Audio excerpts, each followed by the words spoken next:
Good morning, everybody. Welcome to IT Live. It is 9, not 9:30. We are doing it a little early today. Eric's got an important meeting, but we did not want you to miss a single thing. And this was brought to you by Academy Sports and Outdoors. Head over to Inside Texas, y'all. Join for just $1. New members, if you're watching this stuff, you're like, where are they getting all this information? We're getting it from InsideTexas.com and a whole lot more. We'd absolutely love to see you over there. All right, today we're going to talk recruiting class needs, but more how do you fill the roster going forward. So, and Eric makes the point with a nice pool analogy. What are you doing when you're actually solving for recruiting as a personnel guy? Are you trying to replace immediate needs, or is it more of an exercise and looking a bit ahead? Yeah, you got to look much more further ahead than just what you're going to lose in the next class. And that seems obvious, but we've seen Texas get into some holes recently of not doing that. You know, we really saw it at defensive tackle for a couple cycles on end. So when you shoot pool, you're not trying to get a good shot on the next shot. You got to make sure you get a good leave on the third shot, the following shot. And so you kind of look much further ahead than normal. And then there's a lot of things that confuse matters now is that, you know, players will leave in the portal sooner. That could leave you with a blind spot. And you've got, that's Rondale Moore. That was a bad one. R.I.P. man. Yeah, we can touch on that if we want. That's a tough one. Football, you know, let me just go tangential there because I've been thinking about him a lot. You know, when people say ball is life, that's good. You want them to take football seriously, but ball is not life. Life is life. And, you know, part of overcoming adversity, which is central to life, is, you know, hey, football might not always go the right way for you. He had some really bad luck with injuries, and it changed the whole trajectory of his life. And I don't think he was ready to handle life without football. And athletes have this problem. Anyone that, you know, essentially performs for a living, right? They tie their identity too much to the work.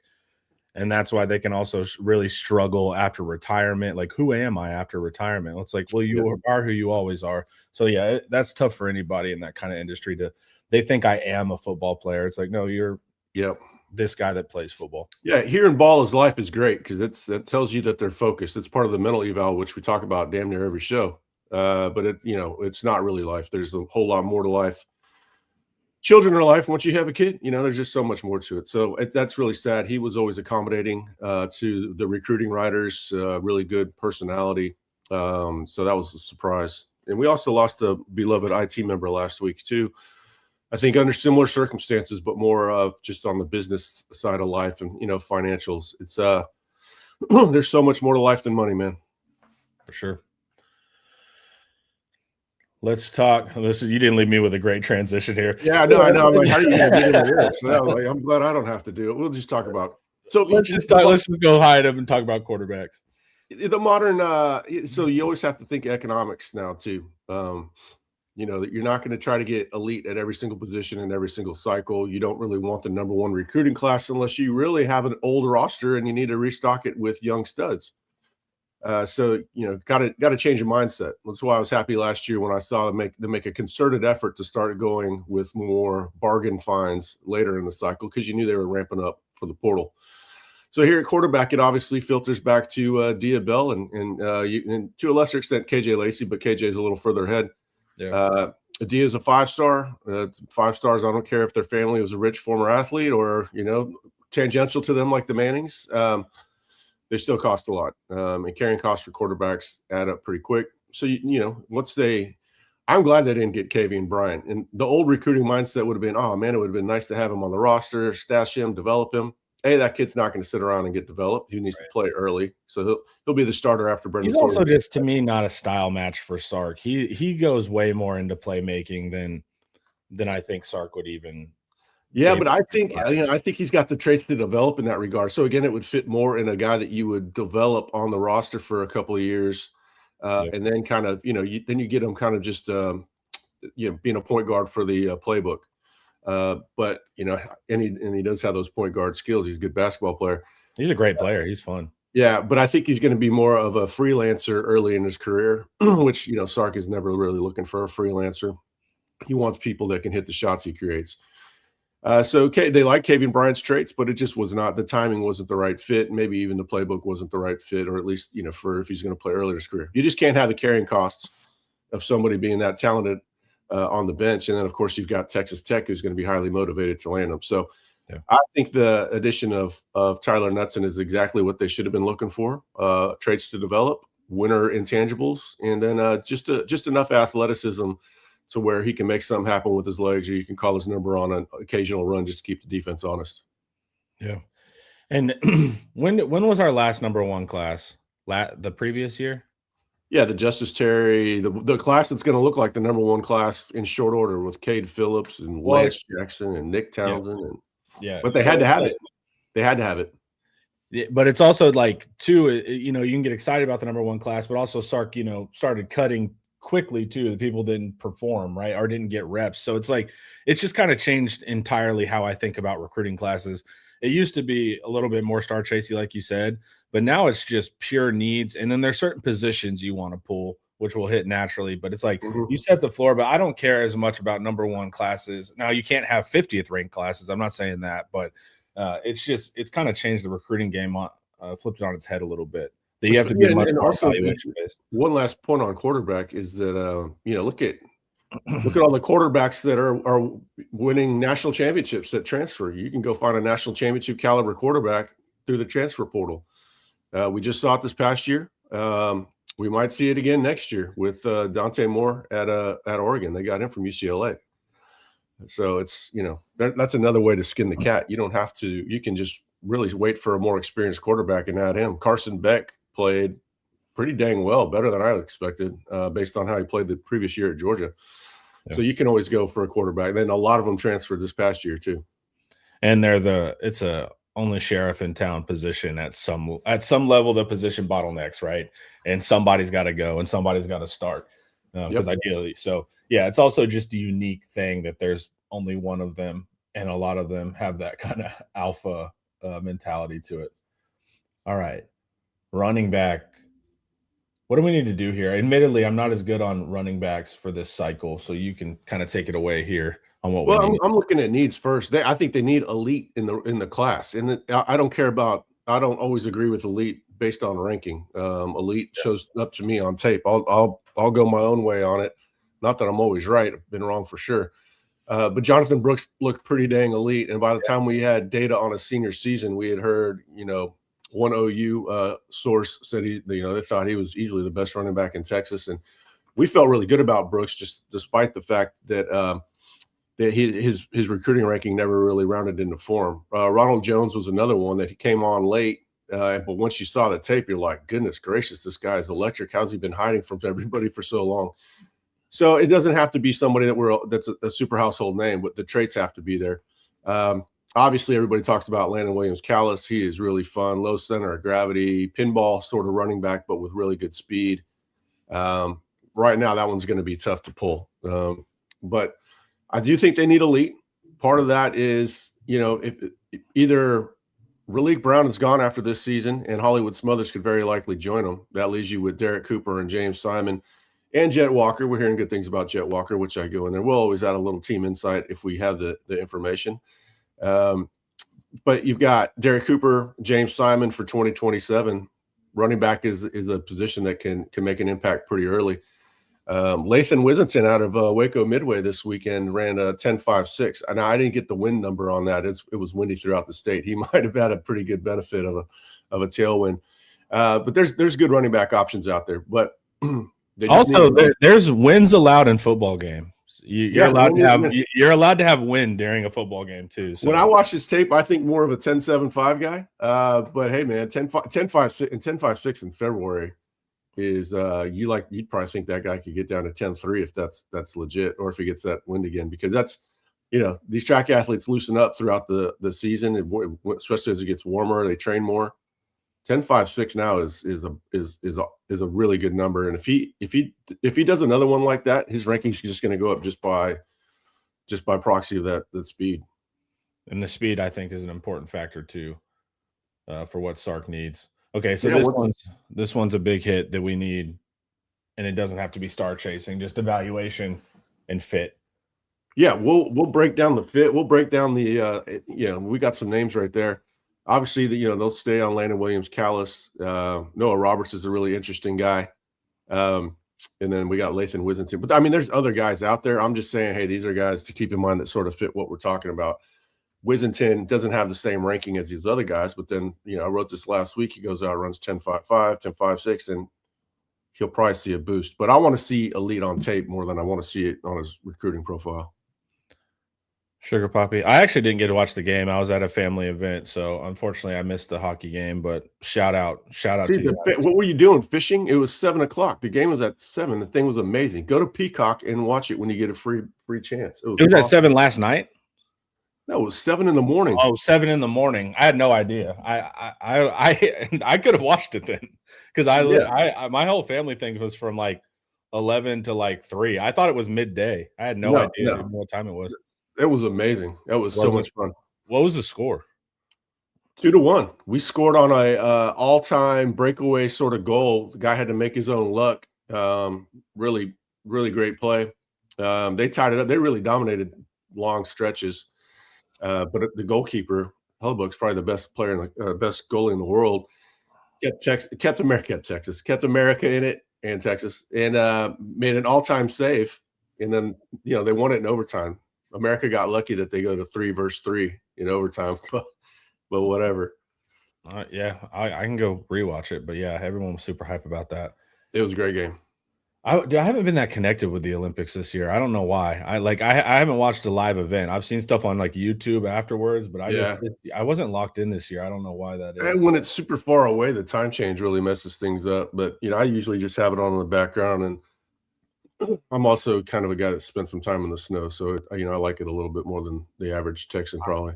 No, I like the winter sports. I think they're cool. It's just this year I was, previous years I was like, 3 a.m. watching curling, but not this year.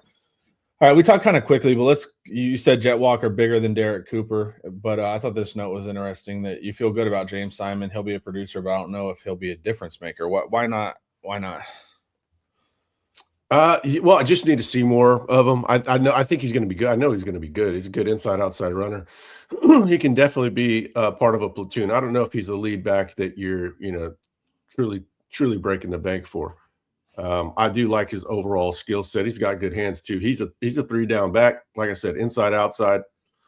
I just don't know if he's going to be special. I do think he's going to be good. When I say if I think you can be in a rotational guy at Texas, that means I think you're good. Yeah, I just think he's. From so far, we've seen very little, but we've seen little of the other guys as well, or none of the other guys. I just feel like he's the most well-rounded we have right now. But there's no doubt about it. And we saw it, when the light comes on, it comes on really quick. We saw that with Christian Clark, and then he turned out the lights on his way out the door. But yeah, I think James Simon's going to have a good offseason, and I like the addition of Jabbar Jalouk for him. All right, offensive line, a non-controversial position that we can discuss right now. And you lead with the kind of tackle bodies versus guard bodies. And it seems Texas is just selecting for ultra athletic players with good feet that they can try to then fit in. So it's not the classical model of big mauler guards and then your tackles. Everyone kind of has tackleish traits, even a tackleish guard.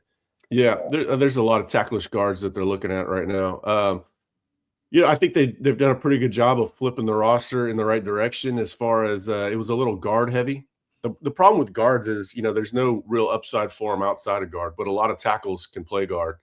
One of the guys I mentioned below, Brian Swanson from South Oak Cliff. Now, I think that guy can play tackle in college. I'm really high on him. But if at some point that guy is playing guard at Texas, you're talking about a really good offensive line already, because that would mean he didn't win the tackle job. So you would have 2 really good tackles already and then a 3rd tackle. I guess you could kind of maybe equate it to Brandon Baker playing guard this year. I'm just not quite as certain if Baker's going to have the point of attack like I think Swanson will eventually.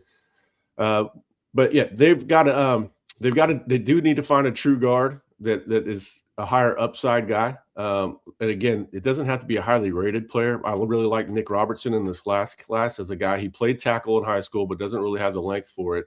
But has the mauler traits, but still tackle feet to play at guard. Now I saw him running sprints at an Under Armour event, and he was running better than some really highly rated tackles. He just looks really athletic. So you can find that sort of a bargain true guard. They also need a center. You need to take a center at least in every other class. They took Jackson Christian a couple of years ago, who I think is going to be good. They lost Daniel Cruz. I thought Nate Kibble probably could have got a look there at some point. He's gone. So they need a really good center. And I think it goes without saying, every single cycle you need a player that has left tackle upside. That has to be in every single class. Certain positions you need one of in every single class. You need a lead cornerback in every single class. Yeah. What's up, Coach? What's going on? Nothing, man. Thanks for joining us, dude, on an early show. Caught you off guard. Thank you for getting here, man. And then, Coach, what are you thinking about this offensive line haul? Who do you like in this class? Of course, I got to say Turntown, right? I guess you spent so much time getting to know the kid, but the most guy I think was underrated, most people didn't talk about, and like Eric just mentioned him, is Nick Robinson. I saw him at the Under Armour practices, man. He was dominating going against some 5-star top guys, right? And held his own. A few times he was like driving them back. Your Richard Anderson, your Lamar Browns, like he was competing with those guys and pushing them off the ball, right, consistently. And I think everybody kind of took notice. I think ESPN they kind of raised his ranking up as well. But I think he's a guy. I know he comes in the summer, but he's going to surprise a lot of people. Like he can play. All right, he get his body right, get in shape.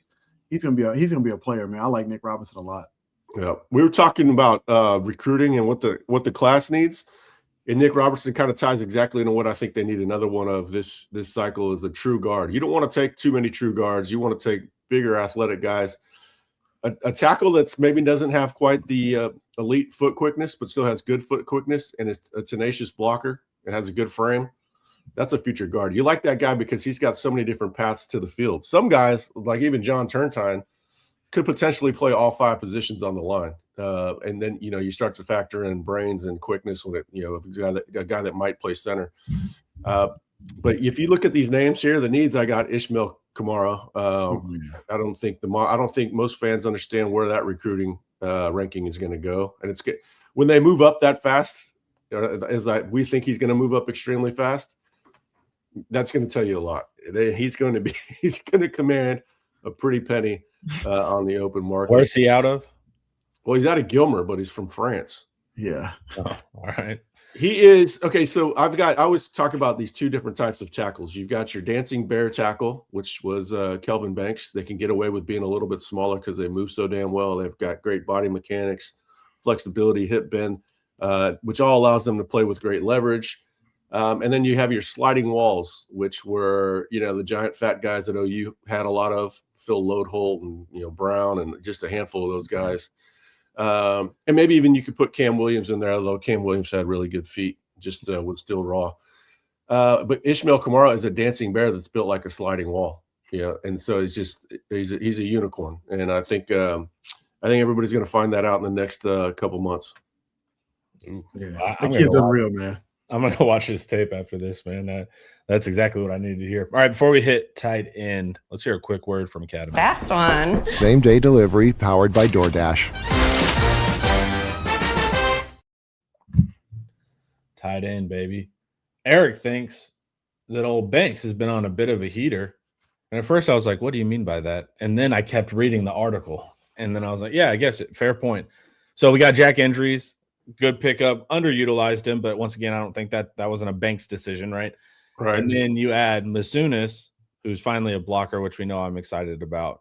The future is bright in that room. Townsend, Winston, that's going to be big. Jilek was able to do a good fit, and he's from where's he from? He's Minnesota or Michigan. One of the Minnesota. He's from hockey country. Yeah, exactly. He's from Big Ten country, so that's what you want to see. And he played multiple positions. But what's the next step here at tight end, guys? Well, I mean, like I said, I think he's done really well. A lot of that is, and we talked about it last week, is the importance of scheme fits, which I think Masunis qualifies as that. You still want the very rare athletes, which I think Nick Townsend is. And I think they need another guy like Townsend that's kind of just all right, that guy could play at Georgia, that level of athlete, the freaks that they get. Some of these other guys are mainly scheme fits. And I would even put Emery Winston in there as sort of the H-back, sort of receiving, flex around scheme fit. I think they need another unicorn. They've got JT Geraci in this class who fits sort of He's a developmental two-way tight end. He could play inline. He could flex out, but it's going to take a little bit of time for him to develop. They really do need to get just a stud, a guy that's kind of falls in line with Nick Townsend. Doesn't have to have the play style of Nick. Very few are going to have Nick's play style, but needs to be an elite talent that, we're talking about as probably a 3-year player. They haven't had enough of those in the Banks era, really in any era preceding that. Jatavian Sanders was never maximized because he didn't play 4 years, and I'm not sure that he wanted it enough as a blocker. Obviously talent. Gunnar Helm was a good two-way tight end. But if they can get a unicorn, they start having these advantages that you see Georgia having. Georgia has multiple. Georgia finds a guy that is a wide receiver. These guys can be found, and they don't have. If you look at some of the best tight end programs of the last 10, 15 years, Mizzou is in there. Missouri's produced a bunch. Stanford produced a bunch. Of course, Michigan, but they're a blue blood. Iowa State seems to always have scheme fits. OU has had a better run of luck under Stoops and Riley than they do now, but they've been able to find some guys. So you can find tight ends that are really good, end up being really good, drafted highly. Iowa, how can I forget Iowa? Yeah. That are just really good evaluations. George Kittle was a 3rd-round tight end. I mean, he was 215 pounds coming out of high school. So they don't have to be elite as far as rankings. They need to be elite as far as evaluation and, upside. And then you got to get them in and develop them. So they need another unicorn like Nick. And I also like Geraci as a guy that can develop into a two-way player. Coach. I like Geraci. I think he's a bit ahead of what Spencer Shannon is coming out of high school, right? I think he has some traits. He has the size. Jalek, I mean, like you said, he's from tight end country up north. I mean, the biggest thing is down here, everybody wants to spread out. You don't have any tight ends. It's kind of like having a true Mike linebacker almost. So he's got to find some kids that got traits, and he got, maybe he's a tweener, size-wise between tight end and receiver. You can kind of develop that guy. You just kind of look for it. Does he have enough toughness? Does he want to mix it up on tape and block?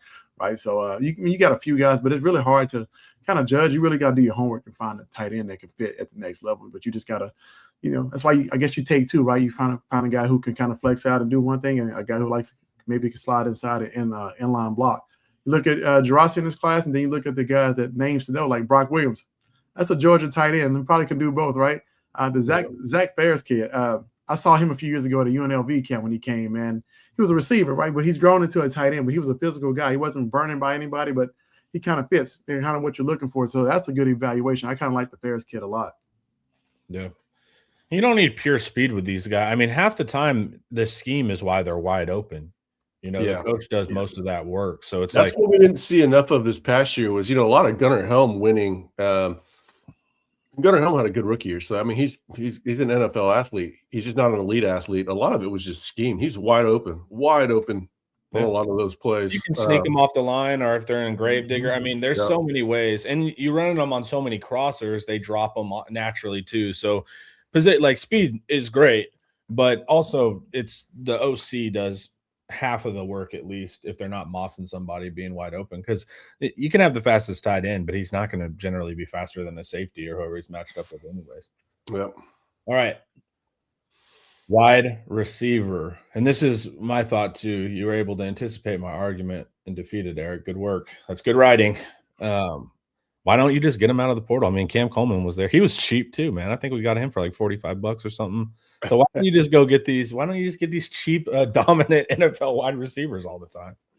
Well, wide receivers are common as far as guys that can be difference makers. They're just the more normal the body type, the more common they are. And I'm not saying Cam Coleman at 6'3", 205 pounds and moving the way he is all that common, but there's a lot more 6'3", 205 pound guys than there are like Ishmael Kamara that's 6'6", 340 pounds. Yeah. So you got to hit it both ways. You should have elite through high school, and then if all else fails, then you go and spend even more money in on the portal. You don't want to have. You would much rather get Cam Coleman out of high school than you would out of the portal. It's just a lot more cheap. It's a lot cheaper, and then there's a hometown discount of keeping your guys as opposed to getting one that everybody on the open market is chasing. So you still want to use the portal. You want to, and I love the approach that they had with A.D. Mitchell and Matthew Golden. They knew those guys were elite talents that hadn't yet put up elite numbers. Yeah. And so there was a bit of a discount there. But start first and foremost with high school. Easton Royal, the the miss on Decorian Moore a year or two is going to look a little bit worse after this next season, probably. Even though Texas didn't do anything wrong, there's nothing they could have done in the end of the day.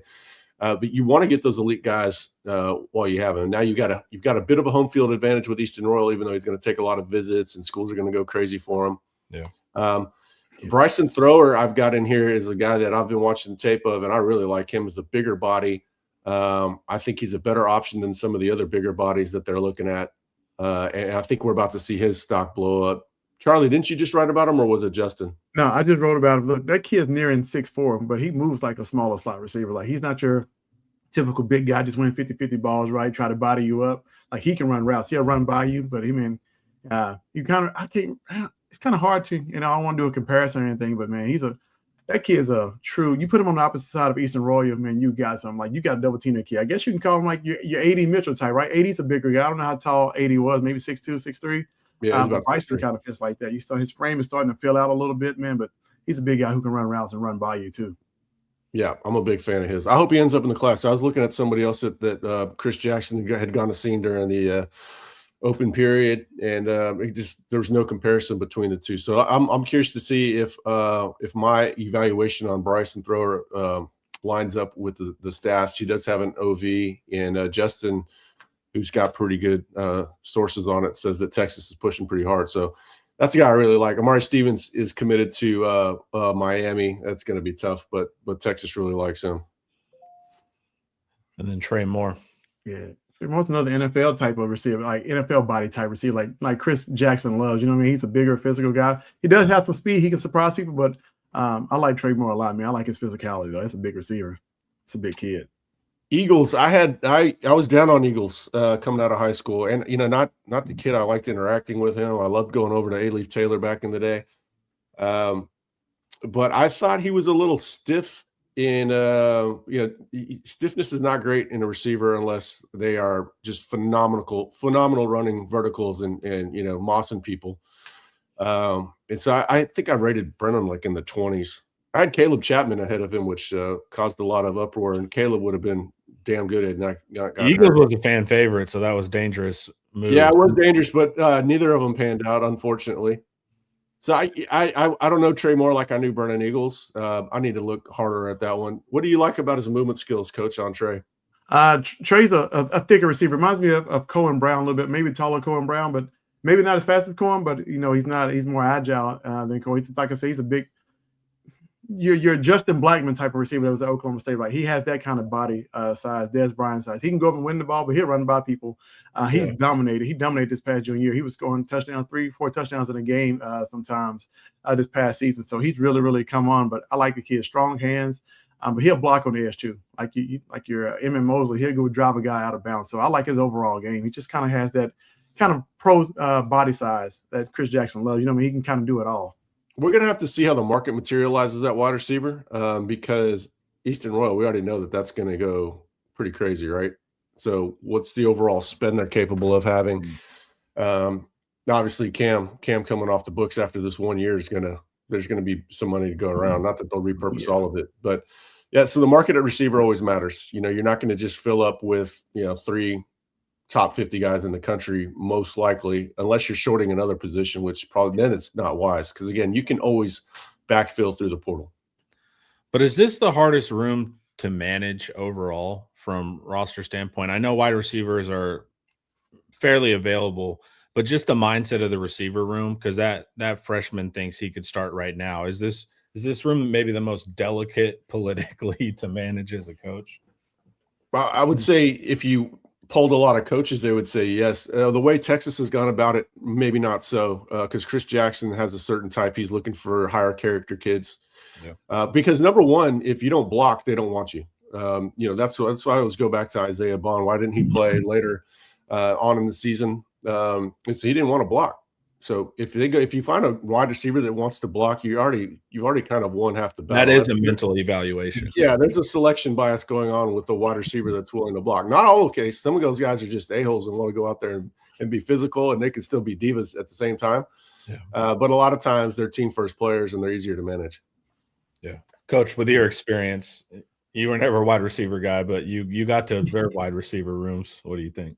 I don't know, man. That's a tough one, right? Every young guy thinks they can play, especially if they're killing on scout team. They think I'm better than the guy that's in the in the 2 deep or that's on travel squad, right? And so I don't know. You got to kind of manage the ego because everybody wants the ball. Everybody wants to be the guy in the receiver room. But I think if you have like proof in the pudding, like you have a proof of concept like Texas does, hey, if you kind of wait your turn and you're a guy, like you end up getting drafted, right? So you got to kind of just if you got guys who won't commit to the program and say, hey, look, your time will come, and look how the roster's kind of set up. You have a bunch of older guys that's been in the program maybe 2 years. You guys are next up. We may not have to go to the portal if you come in and you can play right away, right? So it's kind of set up that way. But I want to play for a coach like Chris Jackson, who just got an extension, because if he picks me, I'm probably going to play, right? And I know you can get into the weeds and politics of receiver. Everybody, Texas goes to the portal every year, but they only go to the portal when they actually need it. You know what I'm saying? They didn't do it the year before. They got Emmett Mosley. I think that was it, right? Yeah. So they trusted the guy that was on the team already. So kind of got to believe what Texas, the writings on the wall, in the room, how they're recruiting, how they're bringing players in. You got a chance if you're coming in as a freshman. Cool. All right, we're going to do an ad break, and then we're going to come back and discuss something controversial, which will be a lot of fun. I haven't even told the guys about it yet because it was via a comment. Before we do that, let's hear a word from Andre the Lawyer. Texans know when you're injured, there's one name that gets results: Andre the Lawyer. Trust the team that has secured millions for their clients and helped thousands of Texans win their injury cases. Car wrecks, slip and falls, 18-wheeler accidents, on-the-job injuries, wrongful deaths. Don't let the insurance companies tell you what your claim is worth. Andre the Lawyer will fight for you. His principal office is in Dallas, but they serve Texans throughout the state. So don't wait. Call 214-444-8808. That's 214-444-8808. Contact info is in the description. All right, guys. Does America need to divest from Taiwan in anticipation? I'm just kidding. All right. Well, we're actually going to talk about No, invest more in Taiwan. We need those chips. What are you talking about? All right. So Josh Pate, On3's Josh Pate, dropped his top 10 CFB head coaches. Steve Sarkisian comes at number 8. And we had a comment here from Ryan Nelson. Big media people have said Sark in that 6 to 8 range in best coaches in the country. Thoughts on where you rank him? I wanted to actually get the coaches ahead of him so you can actually think through it. Well, we should just do our top 10. I was going to say, but I still need to look. And so that's my thing. I'll forget somebody. But all these lists are always based on pretty heavily recency bias.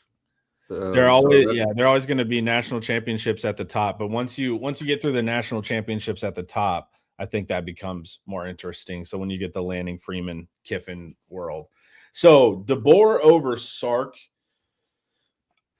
is interesting. You can argue that his success is not as recent, right? You're using some Washington in there, so that was kind of the first thing that stuck out to me. But how do you feel? How do you feel with the top 3? I would have Cignetti number 1. So would I, and I wouldn't do a national because I just think he's coaching at the highest level right now. Well, I mean, he's done it's a complete rebuild. He's only been there 2 years, right? So they oftentimes are using like a 3-year average. So you go back. I guess you'd go back to James Madison. To me, he's done an amazing job, a historic job. And, I would also factor in what he did in the portal this past year as, sort of an indication of where he's going next year too. So I would have Cignetti number 1, Kirby Smart number 2 for me. And then Ryan Day number 3. Ryan Day was born on third base. Kirby Smart, to a lesser degree, Kirby Smart was born on second base. Yeah. Steve Sarkisian was born in the dugout. Just they had to do a rebuild. Kalen DeBoer has Alabama on a straight up decline. I guess they didn't want to rank him below Sarkisian because he has a couple wins on him. One of them you can just totally throw out. Yeah, I think they're probably factoring in the head to head here. The head to head here. And then Lane Kiffin is somebody in the let's see who says this. Lane Kiffin, you're ranking guys that have playoff wins below him. Cristobal's another one. Like, he didn't even win his conference, but then he gets his team to the national championship title game. Some of these guys that get to the national title game 1 year, and then to me, that's all off. And or Sonny Dykes was there just a few years ago. I don't think I would have Marcus Freeman ahead of Sark, honestly. I'm not sure I'd have Dan Lanning ahead of Sark. That I looked at those two in comparison, and there's a close case for those two. But Sark, it's all recency bias in the negative side for him. But what I've seen of Sark since December 1st, I mean, that guy is a top 5 coach without a doubt. I was going to say, so you think he's at that 4 spot? I would probably do Dan Lanning ahead of him. That pains me to say. The Big Ten, being in the Big Ten, you've got advantages of, they almost lost to Iowa. They overcame that game, but to their credit. But that Iowa game, I guess, is like just your average SEC road game, and Iowa's usually fairly highly ranked. So, there's just not – the middle teams in the Big Ten are just nowhere close to as good as the middle teams in the SEC for the most part. The conference just isn't as deep with what you would call a middle team. So, yeah, I probably go Cignetti, Smart, Day, Lanning, Sark, Freeman. Is there somebody outside the top 10 we're forgetting? Oh, that's tough. I don't know who you would bring in. Somebody in the chat will do it. I'm trying to think who I would outside. put Kiffin. I mean, I would put Kiffin after Freeman. I just don't like Kiffin over Sark with one year, and he finished the year with his team, honestly. So, well, he's not have Kiffin ahead of Sark. That's ridiculous. Yeah, he would be after Sark, but it would be whatever I'm okay with Lanning, Freeman, and Sark being in a tier, and then whatever you want to go with, because it says based on a blend of criteria. I don't know the criteria. I'm sure Josh does a good job of explaining the criteria, but to me, the criteria is just kind of wins. So I'm fine with that tier of 4, 5, and 6 being a mix of Lanning, Freeman, and Sark. But I think you could go Kiffin after that. Wins is good, but if you want an overall value of a coach, you've got to go who started at the lowest point with the rebuild. Yeah. And, Sark gets the nod on that to me above his competition. I'm fine with Elko being there in the top 10. He inherited a mess after that Jimbo Fisher locker room. I'm very curious to see how his hires went. You talk about, going with what's familiar. That might bite him in the backside. But I'm fine with him being a top 10. I guess the top 10 is about right. You just got to shake it up some. But there's got to be some guys we're forgetting that are qualified. Yeah, I mean, Clark Lee might be a top 10. We'll find out this year based on how much of that was Diego Pavia. Yeah, that's why I'm wary of buying that stock right now, because I just have to see, because he did some great things, but Pavia was a unique cultural impact as well, right? Like that's a guy that could basically change the personality of your team as well. So yeah, I have to see about that. I don't know about all the new hires. Of course, you could go middle class Cignetti with Willie Fritz. I like old Willie. He's just a winner. Wherever he goes, Jeff Braun. That's yeah. And then of course your big names, Riley. No, Riley's fell off, huh? He's not in top 10 anymore, right? That's what I was gonna say. That's a pretty wild fall. And he was on third base too, and then he chose to step off to third base, and you see what happens there. There's some obvious guys that you can do honorable mention. Kyle Whittingham would be an honorable mention here.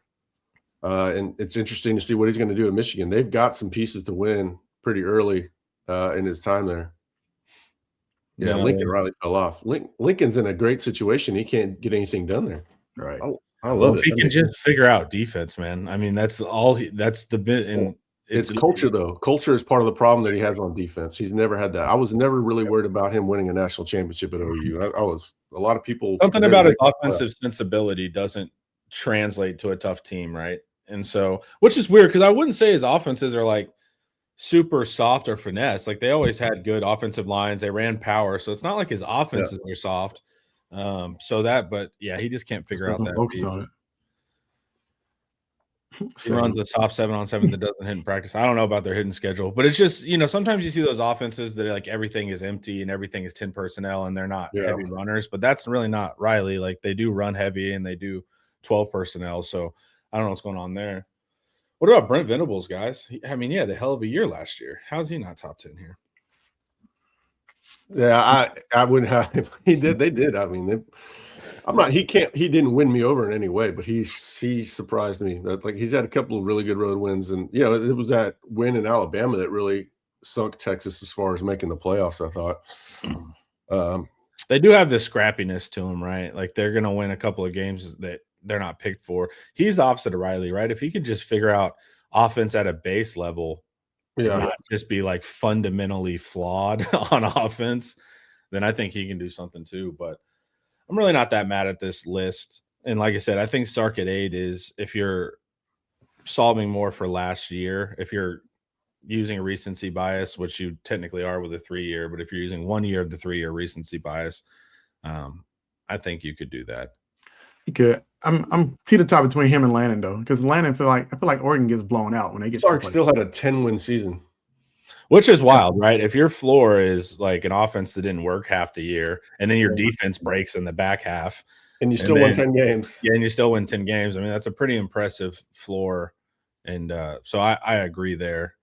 But what'd you say right before I spoke, Coach? I'm just saying, like, it seems like Lannon and his teams get blown out in the playoffs, right? Sark has never gotten blown out like Lannon has in the playoffs. So, well, Lanning plays some of that really smart PR stuff where he'll just beat the hell out of a team, and so he does a good job of, like, in the regular season appearing much more dominant, and then when he matches up is when he loses, and he loses big. But some of this too is just base fan perception on, like, are you winning by 30 when I turn it on in week 3? And I think that's something that Sark could do politically that would help him as well. But all right, now let's do 10 worst coaches. I'm just going to say I can't even think because the 10 worst ones would never even come to mind because they're that irrelevant. Mike Norvell comes to mind. But they're like that irrelevant that it's really, really tough to talk about. All right, so we talked a little bit yesterday on the live. They're going to have a harder schedule this year, but the talent should be much improved. Can the talent acquired and the focus of Sark overcome what is likely a more treacherous schedule this year? Or could you improve significantly and still end up with 10 wins? Oh, man, that's just, that falls under the football shaped funny, and stuff can go wrong or stuff can go right. Yeah. We see some of these teams, and they find themselves in like 9 one-score games, and they go 8-1 or something, or they find themselves in that many close games and they go the opposite direction. It's just it's crazy. That's why we love the sport. So we had somebody set this question last week, like what would be what's an acceptable season? I think the deep dive guys got that. They have to make the playoffs. That's the floor for the year to define it as success. Or at least even making the playoffs next year to me isn't a success because they're so loaded. Just look at the sheer number of guys that should go in the first round next year. I think they got to make the semifinals, and then after that, all bets are off. Top 4. Yeah, they need to finish top 4, and then it's kind of like, okay, how did the season end? Did it end on a fluke? Did they get blown out in the semifinals, or did they get in the semifinals and they just get sheerly outplayed by a team they probably shouldn't have been played by in Washington? The 2 games they lost in 2023, the other team came out and played much cleaner football to start. It was OU in that first quarter and Washington in that first quarter. So you can't just come out and play flat to start or shoot yourselves in the foot with too many penalties. You can't lose like that. But on the flip side, if you lose to a team that or you turn the ball over a couple bad breaks, or maybe you get some Big 12 level refereeing or even SEC level refereeing, who knows? But they got to make the semifinals. The team is too good. There's too much raw talent. Arch should be a force multiplier, either with his arm, legs, or both. Yeah. I mean, let's talk through potential first rounders that are on this team this year. And I should have noticed that we didn't have a lot of first rounders on this team last year. And I should have clocked that far more than I did. But this year, let's talk about it. So you have Arch Manning and Cam Coleman on the offensive, right. Trevor Gooseby, right? So you have 3. Am I missing any on the offensive side of the ball, the potential first rounders? No, that's it. That's it, just 3. Yeah, just 3. And then let's look on the defensive side of the ball. What do we have? Of course, Colin Simmons, but what are some other ones? Well, Jelani Jelani McDonald's got first round upside just because of his range, size, physicality. He's going to look like $1 million. He's going to test well. He needs to make more plays with his head. More plays on tape that the super scouts go, oh man, look at this. He saw this, but still reacted this way, or some instinctive plays that reveal that, hey, this guy is either coached up well or he's watching a lot of tape himself. You want to see him making more heady plays because that's a position that rewards headiness. But he certainly has first round ability. Can Biles get there? Linebacker is a tough position to get there, period. Yeah, if Biles can get there because of the production, the ball production. Well, look at these guys they've been taken to, or that they're projecting this round. Like they have that freaky athleticism that Biles has. So I wonder if Biles could twitch and ability and coverage. I was hanging out with Malik Jefferson the other day talking about linebacker, and he's like, they want all these linebackers that he said they're looking for coverage linebackers before they're looking for guys that are plugging. And so that's a check in Biles' direction because he can rush the passer. Yeah, he can. Yeah. He's a freak athlete. Great ball skills. Great coverage ability. Great turnover and then score ability. Right, playmaking. So he'll have those big moments on tape too. And he's going to look a lot different as a 25-year-old than he does as a 22-year-old. The NFL doesn't typically look that far ahead, but his build is going to fill out more over time. I could see him sneaking into that first half. I'm seeing some guys this year that he's a good football player, but not great, that are being projected for the first round right now. Next year's draft is a lot more competitive, though. It's a lot deeper, so that might hurt. The arrogance of the NFL evaluators is beneficial because most of the time they're like, he doesn't need to know how to do X, Y, Z. They're like, we're a great coaching organization. We'll teach him to do that, And so it's that arrogance that can benefit you if you're a little Anthony Hill, right? Incredible athlete, doesn't do all the little things perfect at linebacker. Now they're dinging him a little bit, but still, the point is that they don't factor that in as much as I would factor that in. I think I still think he should go in the first round, honestly. And I'm not saying that as a Texas homer, not to steal your thing there. Yeah, no problem.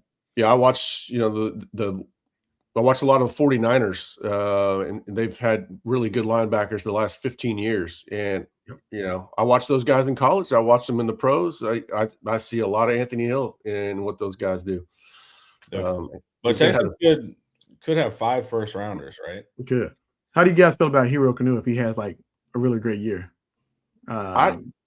If he's really listed at 6'5", or if I have never stood next to Hero Kanu. I've seen him on the field, obviously. That changes things for me because they will look at him as playing shoot from 5 tech out to 1 tech. There's a lot of value in that, depending on down and distance.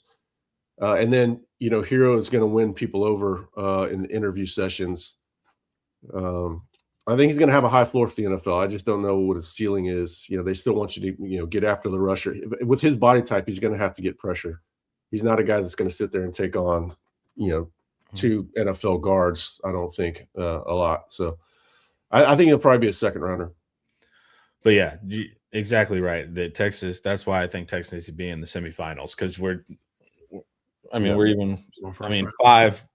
I feel comfortable. I feel great about 4. I feel pretty good about 5 in the first round, but also I'm a big Biles guy. So the success needs to match the talent output. And I think that was something that I should have noticed more before the season last year. Final question. If Texas wins the national championship, where do you think Coach Sark moves in this ranking? I would say number 4. Oh, no, I don't think so. I'd probably go higher than that because I'm going to be more impressed by him winning a national championship based on where he started than I will Ryan Day. I would have him above Ryan Day, especially if they win in week 2. I guess if Ohio State wins in week 2 and Sark wins a national championship, I guess I might still have to go with Ohio State, unfortunately. But no, I could see him moving up more than that. Kind of depends on the season these other guys have. Georgia always looks like Superman against Texas. We have such a different view. They've looked more vulnerable. Does Texas beat Georgia in the playoffs? I mean, that would be crazy, right? It just kind of depends on their path to get there because they're gonna play some of these coaches if they do win a national championship. It's virtually guaranteed they're gonna play Lanning, Signetti, Smart, Day. So, well, no, but the grand irony is that when Sark gets Muschamp to finally be able to beat Georgia, it's like, well, they're not on the schedule until maybe the SEC championship. So that's the funny. We won't even know if that hire panned out in that regard either. Yeah, I don't know. I would have put him at number 3. He's going over Ryan Day in my book any day of the week. I don't know. Ryan got on the heater last year when they won, or the year before when they won, but other than that, there's something about Ryan Day that's just not very likable. I don't know what it is. It's just like he's just not a very likable guy. He's not like evil like some coaches where you're like rooting against. But there's just something when you hear him do interviews, you're like, I don't like this guy. So that's a big factor. Biles is that ideal hybrid player. I agree, man. He is. I think he's an awesome pickup. I think we're going to see awesome stuff from him. It's not going to be boring. It'll never be boring with him and Ty Anthony out there. Yeah, we should see some interceptions. Yeah, you're not going to want to pass as much. Try to run, and we'll see what happens. But we got to get Eric out of here. He's got to go to a meeting. Everybody head over to Inside Texas and join for just $1. We would absolutely love to see you over there. And, of course, this was IT Live. And we have a Sark press conference coming up, so stay locked in for that reaction. Sark in the desert of February is providing us some water, so very excited about that. So everyone stay tuned. And this was brought to you by Academy Sports and Outdoors. Later, everybody.